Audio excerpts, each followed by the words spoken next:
नमस्कार, अनादि टीवी में मैं रत्नाकर त्रिपाठी एक बार फिर आपका स्वागत करता हूं। बिहार में होने जा रहे विधानसभा चुनाव के पहले पहले सियासी घमासान में अगले पिछले हिसाब को बराबर करने का काम भी शुरू हो गया है। बात कहानी घर घर के जैसी है और मामला घर में घुसकर मारने जैसी नीयत वाला है। पासवान परिवार के दो चेहरे, चाचा पशुपतिनाथ पारस और भतीजे चिराग पासवान की सियासी अदावत अब नए सिरे से एक दूसरे के लिए बगावत के अध्याय लिख सकती है। पशुपति पारस अपनी राष्ट्रीय लोक जनशक्ति पार्टी को राज्य की सभी 243 सीटों पर चुनाव लड़ाने की तैयारी कर रहे हैं। मशहूर साहित्यकार आचार्य रामचंद्र शुक्ल ने लिखा था कि बैर क्रोध का अचार या मुरब्बा होता है।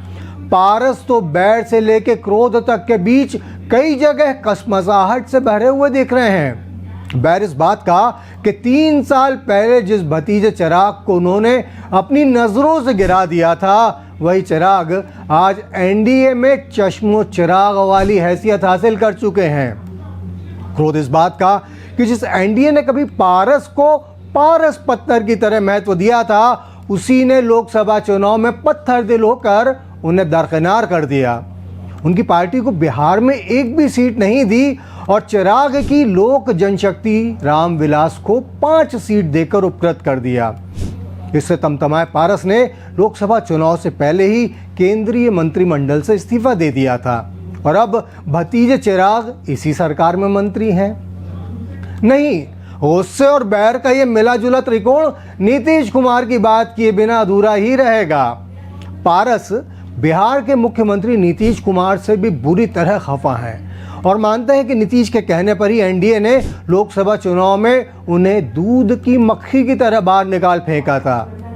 तो अतीत और वर्तमान के ऐसे घटनाक्रमों के बीच पशुपतिनाथ को विधानसभा चुनाव में अपनी ताकत दिखाने का अवसर नजर आ रहा है। बिहार में रीजनल पार्टियां सीजनल लाभ पाने के मामले में अक्सर भाग्यशाली रहती हैं। राज्य विधानसभा में बहुमत का संतुलन जरा भी गड़बड़ाने पर छोटे दल बहुत बड़े सहायक की लाभकारी भूमिका में आ जाते हैं। ऐसे में एक मौके पर तो किस्मत का छींका कुछ ऐसा टूटा था कि हिंदुस्तानी आवाम पार्टी के जीतन राम मांझी इस राज्य के मुख्यमंत्री बन गए थे। फिर संख्या बल के ऐसे खेल के चलते ही रामविलास पासवान तो अपनी सियासी सक्रियता के लगभग पूरे दौर में पूरे जोर के साथ छाए रहे। केंद्र सरकार में अलग अलग दल आए पर लगभग सभी के साथ पासवान भी मंत्री पद तक चले आए।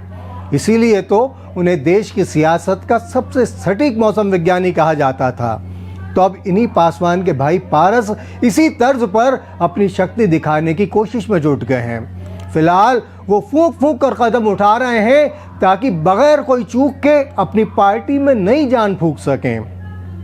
केंद्र में मंत्री पद छोड़ने और एनडीए से खुलकर नाराजगी जताने के बाद भी उन्होंने अब तक इस गठबंधन को नहीं छोड़ा है। मुमकिन है कि पारस मौके पर चौका जड़ने की फिराक में हो। बिहार की सियासी पिच पर इसके लिए भरपूर संभावनाएं भी रहती हैं।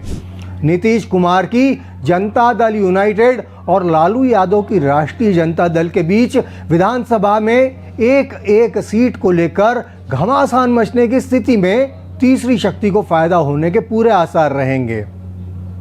यूं भी तेजस्वी यादव ने पिता लालू की तर्ज पर राजद की लालटेन को जिस तरह उम्मीदों की नई रोशनी दी है, उससे बहुत संभव है कि चुनाव में जेडीयू की तीर से निशाना लगा रहे नीतीश की आंखें चौंधिया जाएं।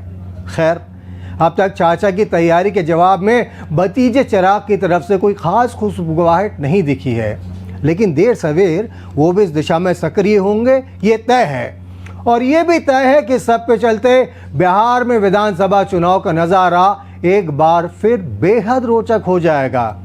ये कैसे होगा और इसमें क्या क्या होगा, ये हम आपको बराबर दिखाते रहेंगे। तब तक आप देखते रहिए अनादि टीवी। नमस्ते।